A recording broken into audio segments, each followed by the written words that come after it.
I wonder if it's ever struck you how curious a thing it is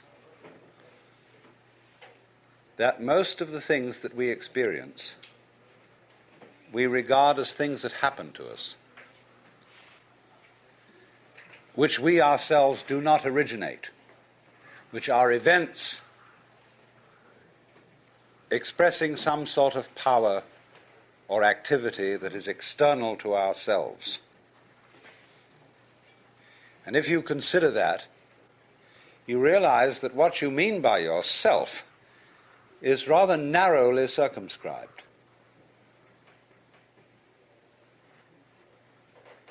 Even events that go on in our own bodies are put in the category of things that happen to us in the same way as things that go on in the world outside our skins. If there's a thunderstorm or an earthquake, well, it happens to you. You're not responsible for it. But so in the same way, when you have hiccups, you didn't plan on it. If you have belly rumbles, you had no intention of doing it. And as to the catastrophic act of getting born, well, you had nothing to do with that. And you can spend all your life blaming your parents for putting you in the situation in which you find yourself. And this way of looking at the world in this sort of passive mood as something that happens to you goes right down to our general feeling about life. It goes down to the way in which, as Westerners, we have been accustomed to look at human existence as a precarious event in a cosmos that, on the whole, is depicted as being completely unsympathetic and alien to our existence. In other words, if you're reared with a 20th century, or shall we say an early 20th century common sense, which is based on the philosophy of science of the 19th century, with its rejection of Christianity and Judaism, you regard yourself as an accident, a biological accident, in a stupid universe, which is mechanical, but has no feelings, no finer feelings. A vast, pointless gyration of radioactive rocks and gas in which you happen to occur. Of course, if you don't have that point of view and you are more traditional, you look upon yourself as a child of God. And therefore, under authority. In other words, there's a big boss on top of all this who allowed you, at his pleasure, to deign to have the disgusting effrontery to exist. And you better watch your P's and Q's, because that Almighty is looking after you with the attitude of this is going to hurt me more than it's going to hurt you.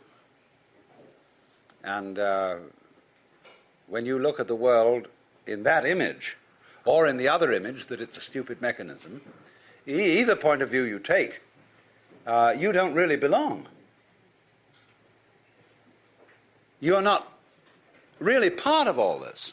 And I could use a stronger word than part, only we don't have it in English. We have to say something like connected with it, essential to it, or to put it in the strongest possible way, it is quite alien to Western thought to conceive that the external world, which is defined as something that happens to you, and your body itself as something that you got caught up with, it is quite alien to our thought to consider all that as you yourself. Because, you see, we have such a myopic, right at the start, to an extremely important principle, which is the different points of view you get when you change your level of magnification. That is to say, you can look at something with a microscope and see it a certain way. You can look at it with the naked eye and see it in a certain way. You look at it with a telescope and you see it in another way. Now, which level of magnification is the correct one? Well, obviously, they're all correct. but they're just different points of view. You can, for example, look at a newspaper photograph under a magnifying glass, and where with the naked eye you will see a human face, with the magnifying glass you will just see a profusion of dots, rather meaninglessly scattered. But as you stand away from that connection of dots, which all seem to be separate and apart from each other, they suddenly arrange themselves into a pattern. And you see that these individual dots add up to some kind of sense. Now you'll see at once from this illustration that maybe you, when you take a myopic view of yourself, as most of us do, but you may add up to some kind of sense that is not apparent to you in your ordinary consciousness. When we examine our bloodstreams under a microscope, we see there's one hell of a fight going on. All sorts of microorganisms are chewing each other up. And if we got overly fascinated with our view of our own bloodstreams in the microscope, we should start taking sides, which would be fatal, because the health of our organism depends on the continuance of this battle. What is, in other words, conflict at one level of magnification is harmony at a higher level. Now, could it possibly be, therefore, that we, with all our problems, conflicts, neuroses, sicknesses, political outrages, wars, tortures, and everything that goes on in human life, are a state of conflict which can be seen in a larger perspective as a situation of harmony?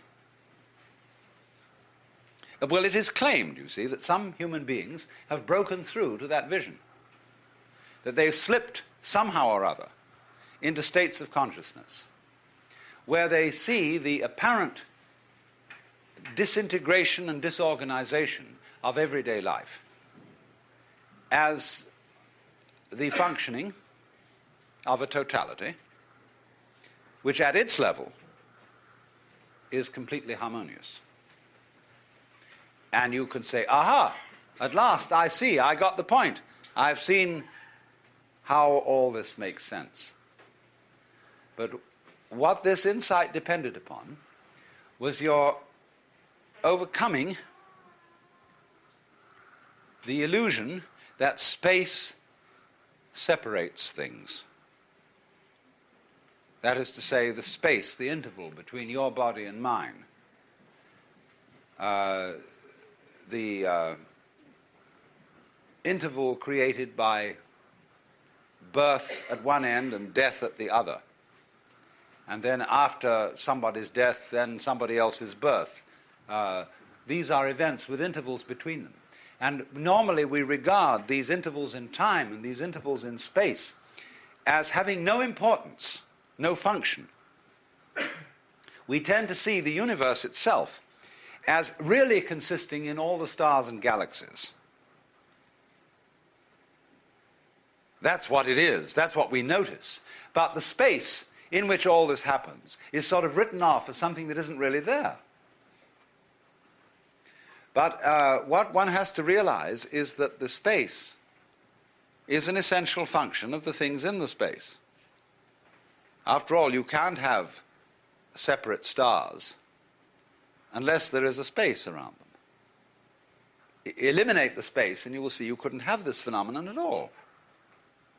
And vice versa. You couldn't have the space. They wouldn't be there in any sense whatsoever if there weren't the bodies in it.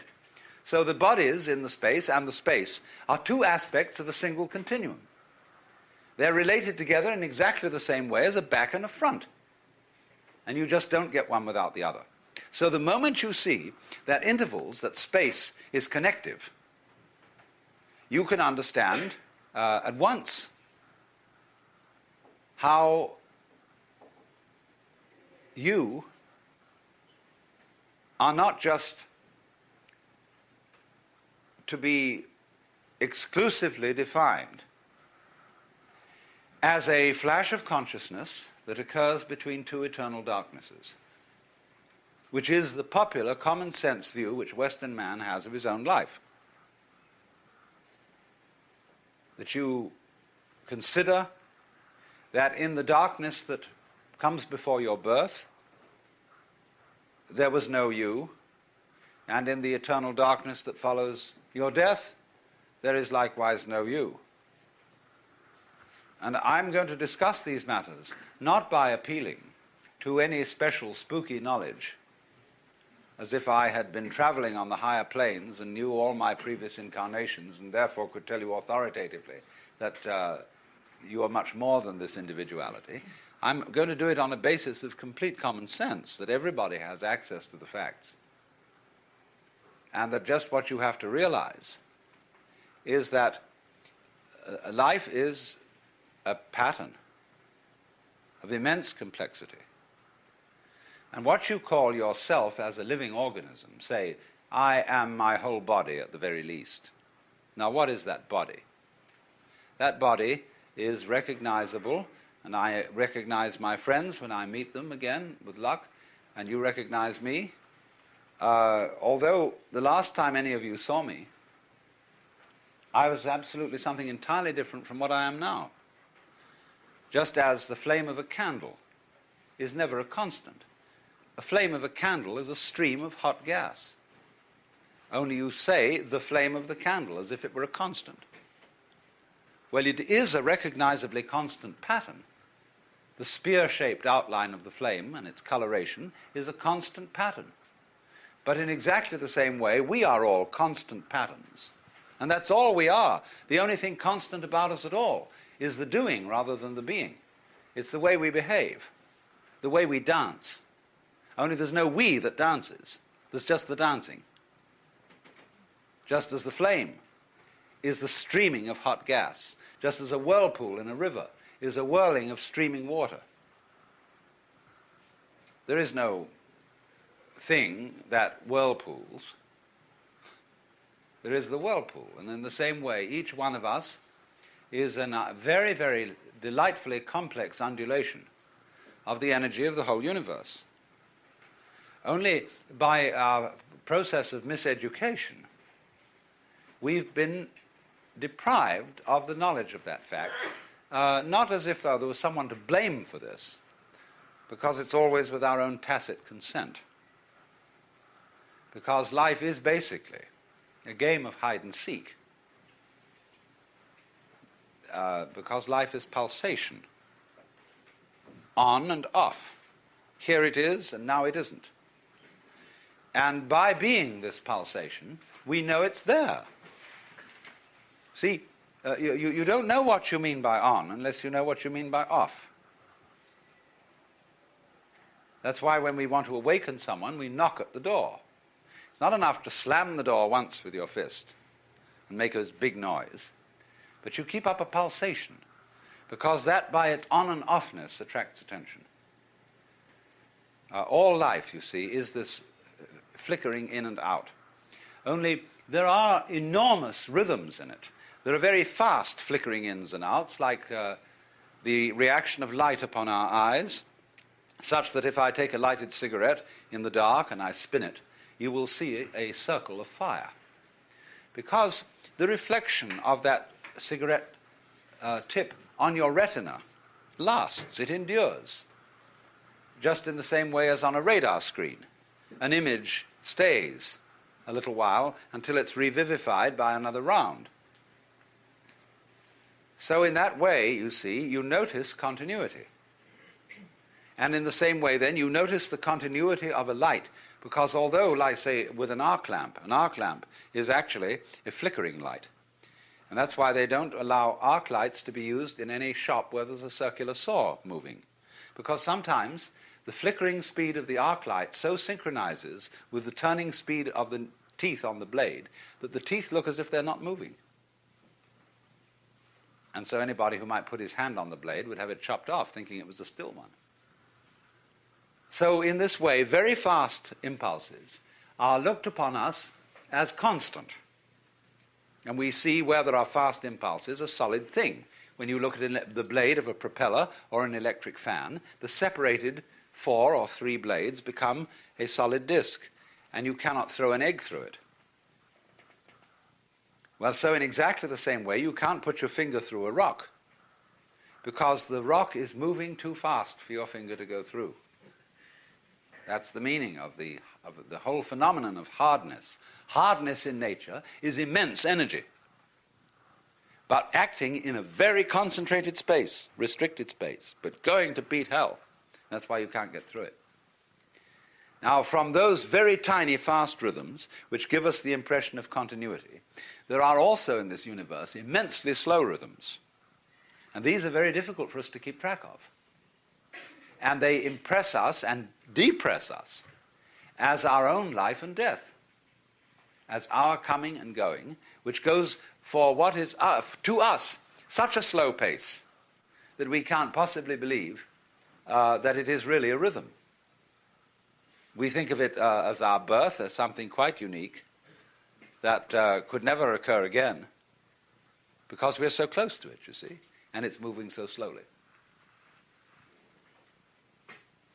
And so with that point of view, we are, like Marshall McLuhan has said, he borrowed a metaphor from me, which is that we are driving a car looking at the rear vision mirror. That means that the environment in which you believe yourself to exist is always a past one. It isn't the one you're actually in. The process of growth, the basic process of biology, is one in which lower orders are always being superseded by higher orders. But the lower order can never figure out, or only very rarely figure out, what the higher order is that's taking over,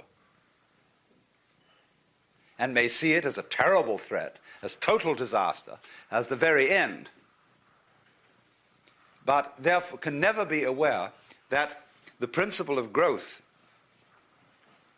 always has and always will continue. Whereas that's what's going on. But you never know what the next step is going to be, because if you did know, you wouldn't take it, because it would already be past. Do you understand this? That any certainly known future is an event of which we can say, you've had it. And in that sense, it's past. When we play games, and we say in chess or in bridge or whatever game you're playing, the outcome of the game becomes certain. We at that point cancel the game. This great thing coming up, the countdown on the end. 7, 6, 5, 4, 3, 2, 1. Bang!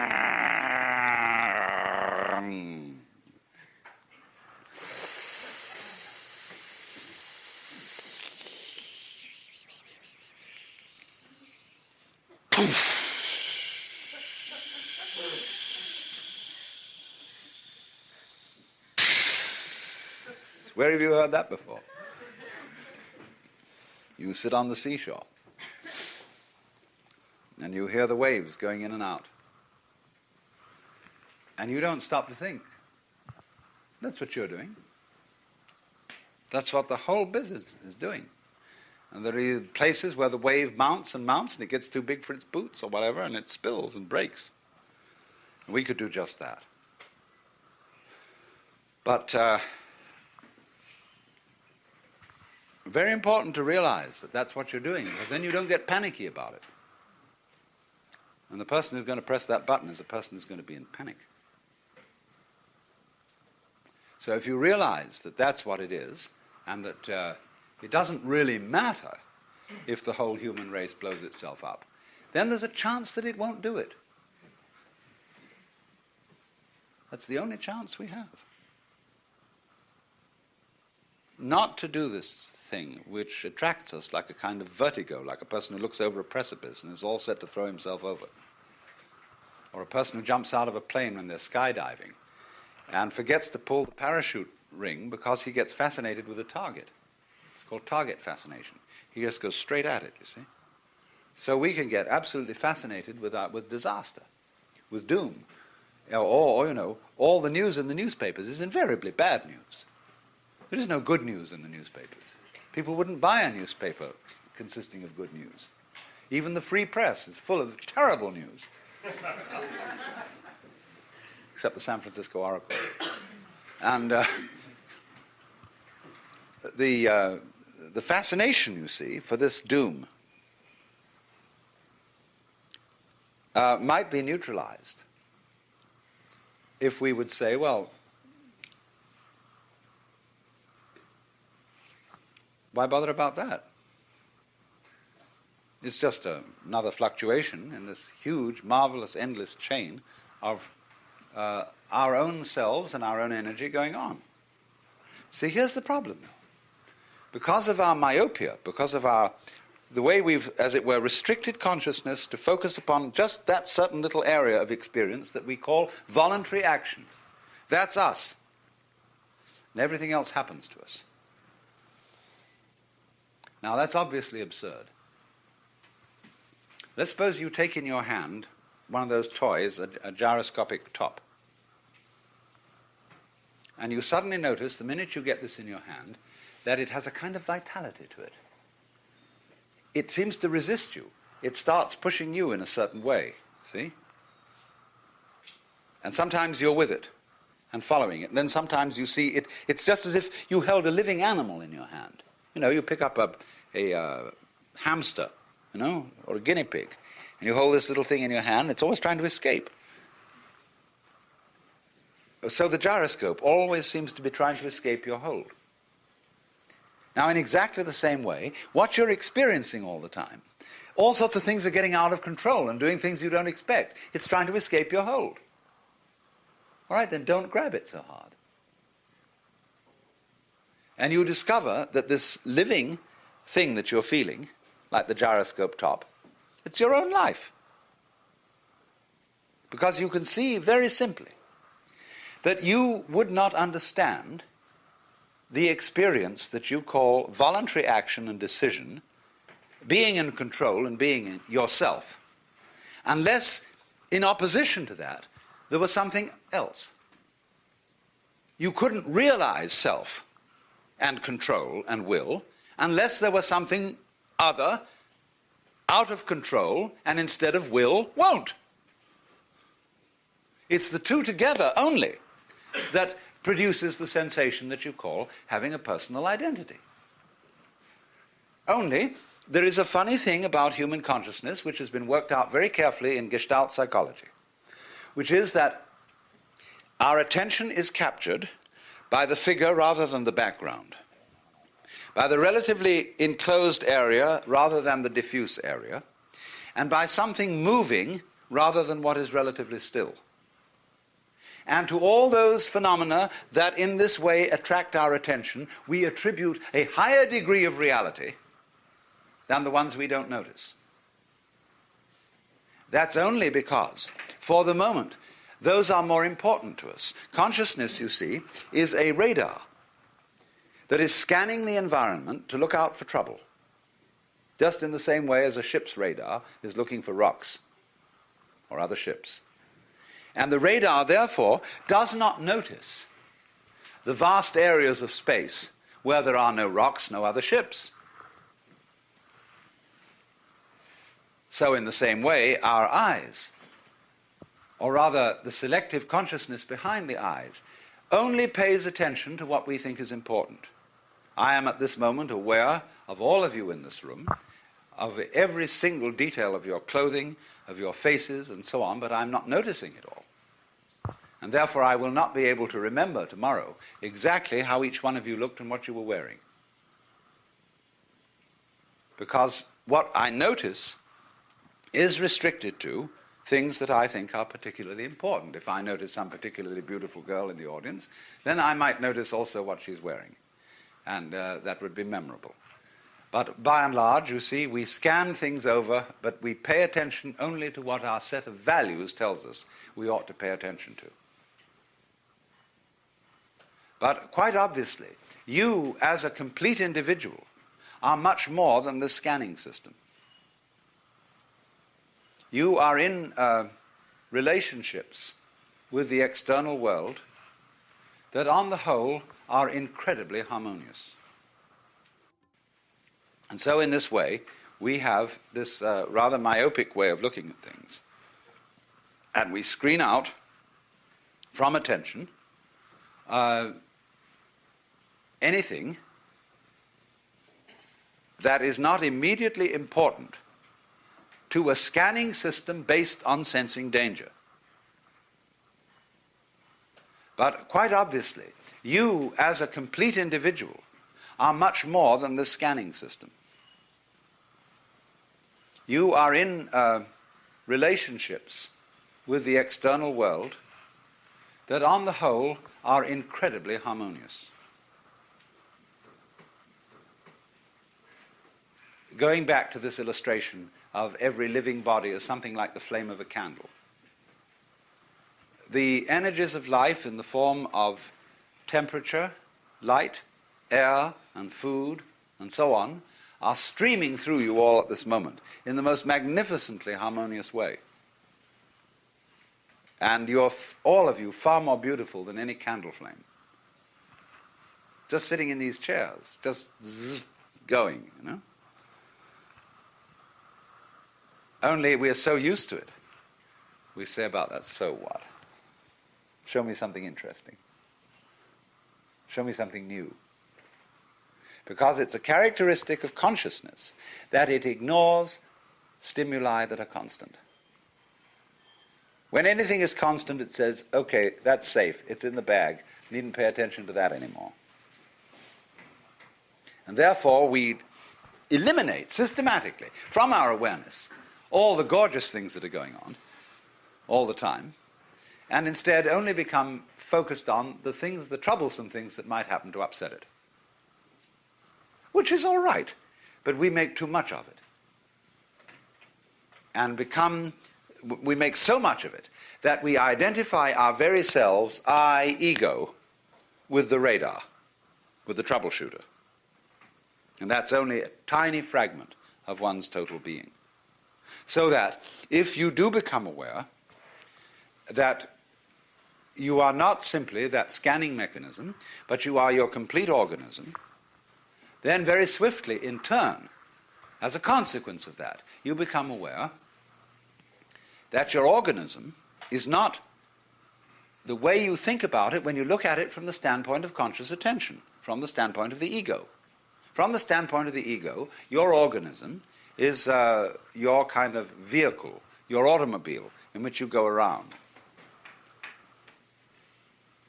But from a physical point of view, your organism is again like the candle flame or the whirlpool.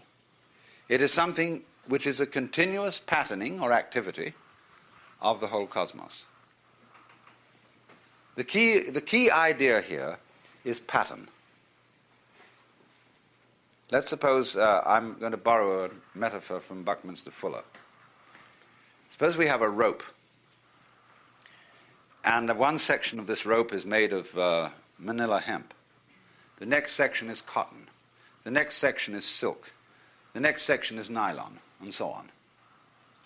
Now we tie a knot in this rope. Just an ordinary 1/over knot.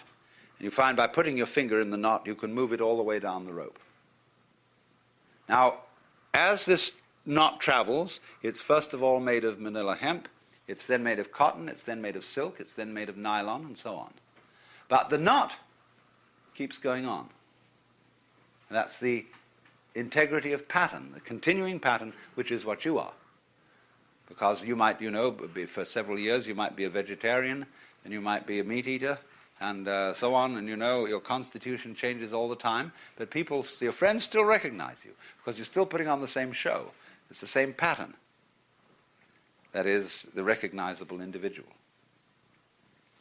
But we are trained in our language. The very structure of the language we talk deceives us into misunderstanding this. Because when we see a pattern,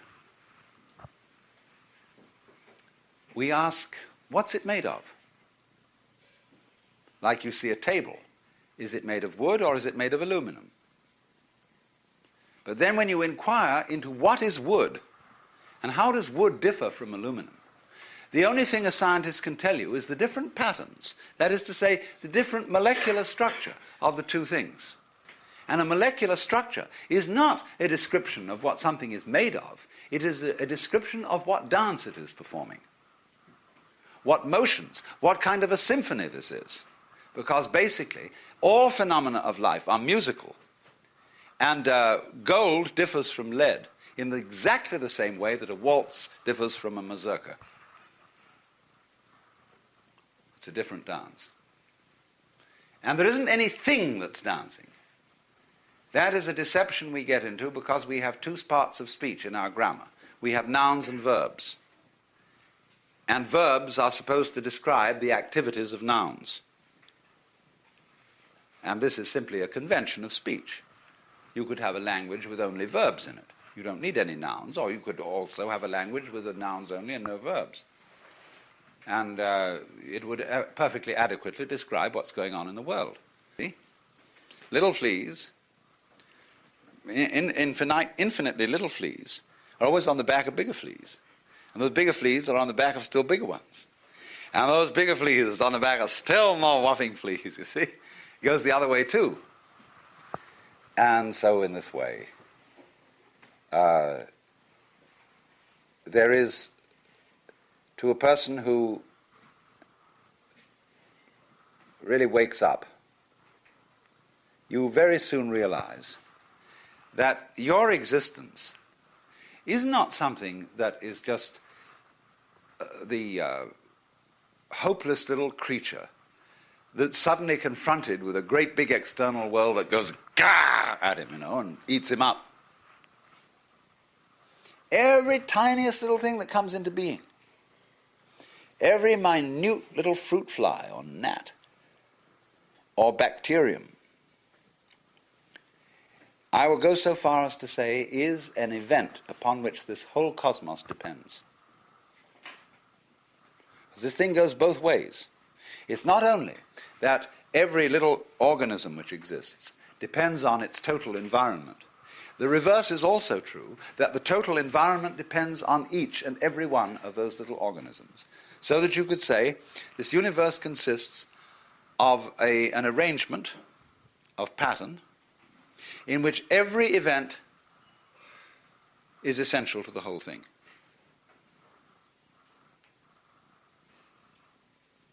Now, we screen that idea out of our consciousness in exactly the same way that we screen out the perception of space as an important reality. Just as we pay attention to the figure and ignore the background, so we see one way of looking at things, namely that the organism is very frail against the environment. It lasts a long time, the environment, but the organism only lasts a short time. What do you mean the environment lasts a long time? What does the environment consist of? Just a lot of little things. And yet there is the environment just as the same way as there is the face in the newspaper photograph behind all those little dots. When you get far enough away from it, you see the face. When you get far enough away from all the organisms and the little bits of things, you see the environment in another scale of magnification.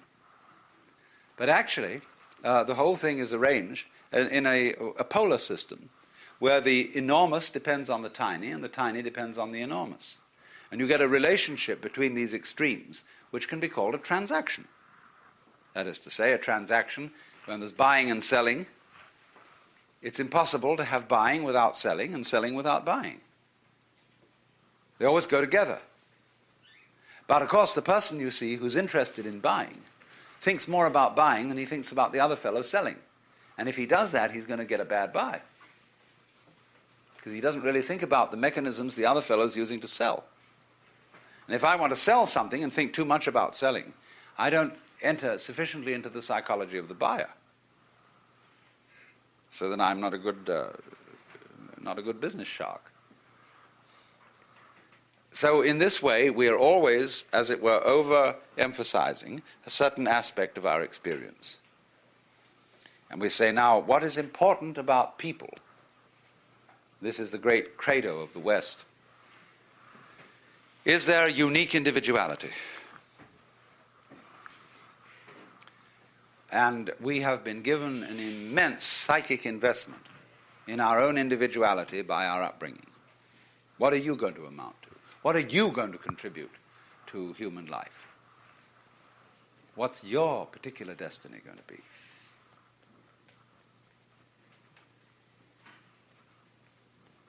fine idea.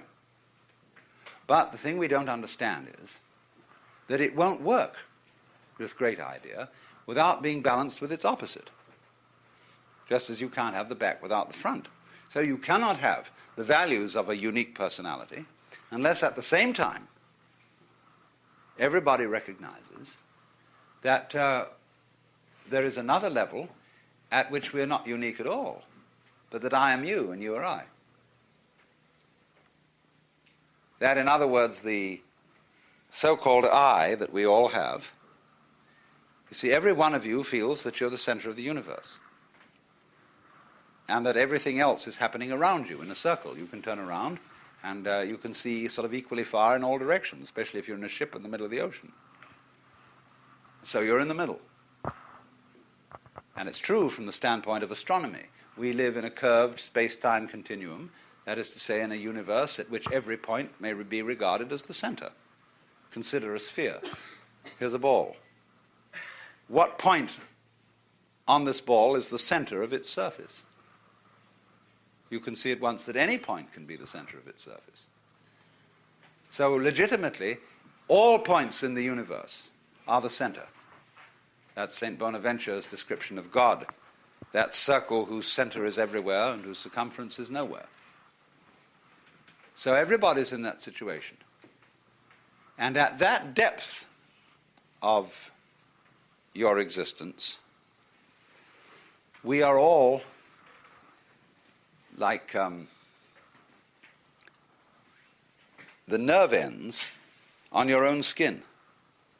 See, at every point on your skin, there's a little nerve end going peek and getting information from the outside world. Another and another and another, all over. And they all constitute your total sensitivity. Well, so in the same way, when all these people sitting around here, with their little eyes and little ears and things, they're going peek, and they're all really one common center, called I, which is looking at itself from ever so many different points of view.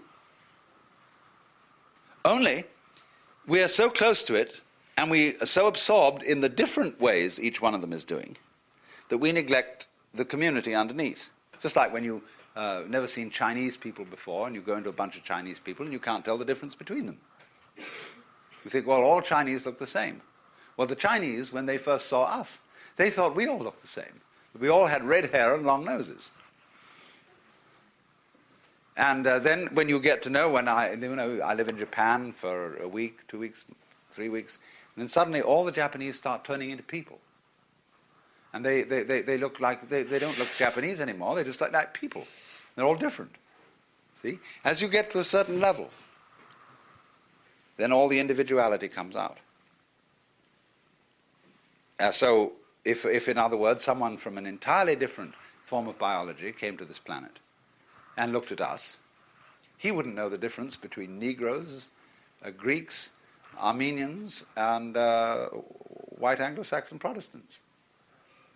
They would all look to him exactly the same. And he would see us as, in other words, he'd look at a group like this here, and he would call it a thing. Just as you see a set of false teeth, and they all look pretty much alike, and you say, well, that's a set of false teeth.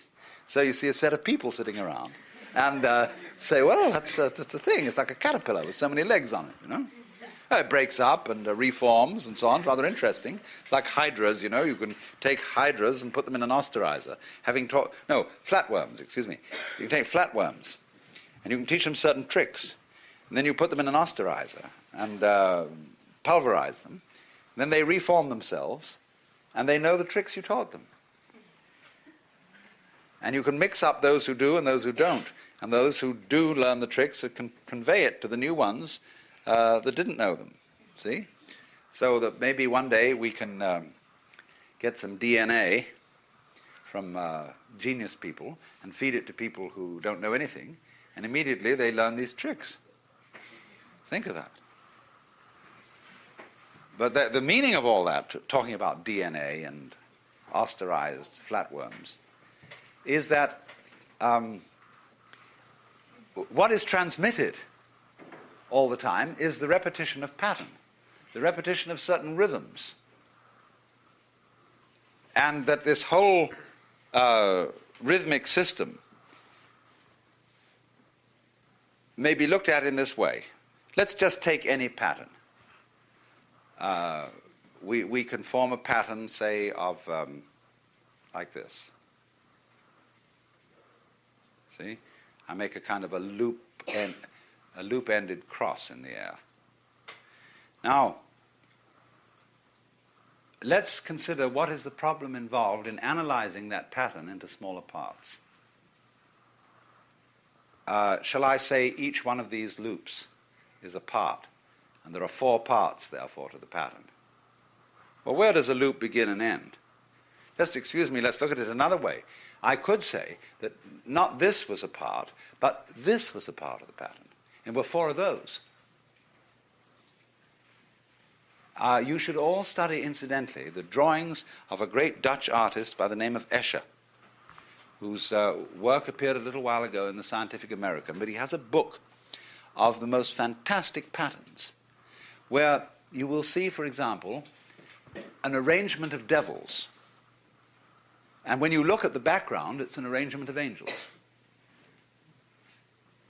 That everything goes with its counterpoint. So that when you look at one of Escher's pictures, you don't know which is the foreground and which is the background. You just flip, flip, flip, flip, flip, and you can have it either way. Well, everything's like that. Only because, as I said, we are fascinated with what we have at the moment selected as the foreground, we say foreground. It comes before. It's important. That's what's there, the background. Oh, that's just background, see? Supposing you suddenly do a flip on that, you realize the foreground, yeah, it's kind of close, but as we say of people, you could only see the trees, you can't see the forest. It's like businessmen who say they're very practical, but they're very short-sighted and don't know what's good for them, and put themselves out of their business regularly, so they have to start wars in order to carry on business. And, that's stupid. So you always, wherever you are looking at the general panorama of sensory experience, try switching. Try shifting your attention to all the things you thought were unimportant, to the constants, to the background. And begin looking at the spaces between people. All painters have to learn this, because especially if you're working in oils, you actually have to paint in the background. Weavers know this, because when they're making patterns in weaving, they've got to weave the background as well. Or if you do needlepoint with embroidery, think of the hours you spend putting in the background over the canvas in wool. And you become aware of it. Same way the people who made the great oriental carpets. They're much more aware of the background as constituting an essential part of the total experience. So, as you become aware of this, you see the same thing that you notice in music, namely that it is only as a result of hearing the interval. Who do you think you are? Well, how do you answer that question? Who are you? Well, you give a name. You say, I'm Joe Dokes, I'm Alan Watts. That's not true. That's what people told you you were. They put that name on you, and they taught you to identify with it and to behave as it was expected to behave. But that's not who you are. You know very well. Go back in your memory. Go back into your infancy before they started telling you all this stuff. Who are you? And if you get with that, you know very well who you are. The jolly old Ancient of Days. Only there's a conspiracy that you mustn't let on about that. Because everybody is. And if one person realizes it, the other's a little bit offended. And they say, well, how come you're so great?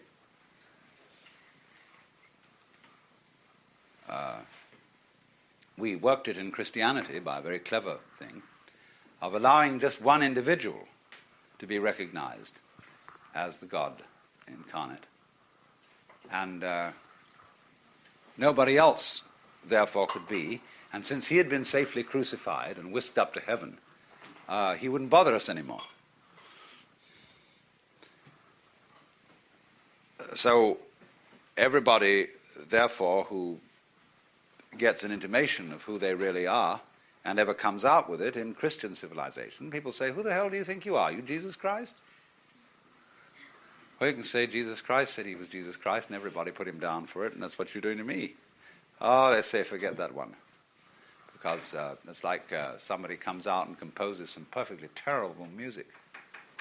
And the critics say this man is a cacophonist. He is completely incompetent. And he said, did you read the reviews of Beethoven's First Symphony when it was performed at Vienna?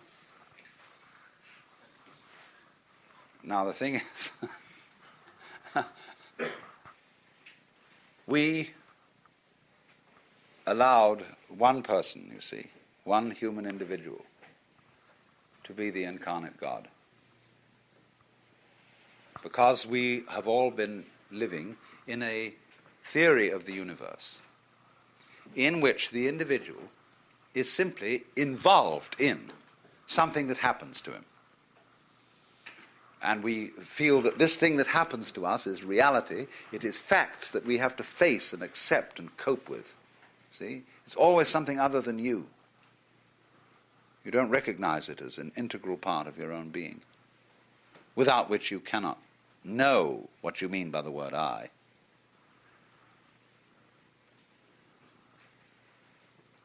But in the truth of the matter is, though, that if you will face it out, every single one of us knows that that isn't true.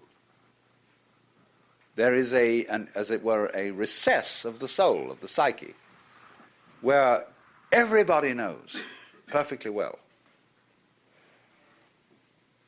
that you are not just this irresponsible little mouse that's been chucked down into this world,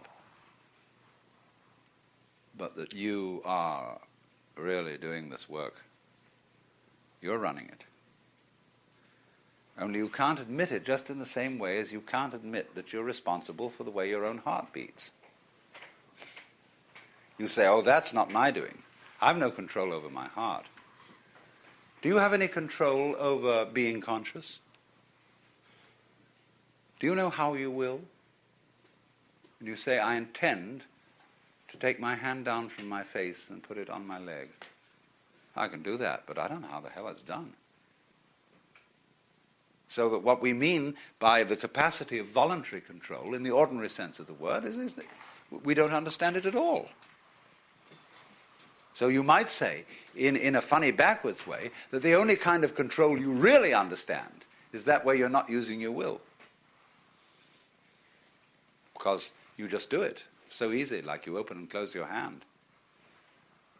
You know how to do it? Sure you know how to do it. But you can't put it into words and explain to someone how to do it. You say, well, come on, aren't you human? Don't you know how to open and close your hand? Just do it, silly.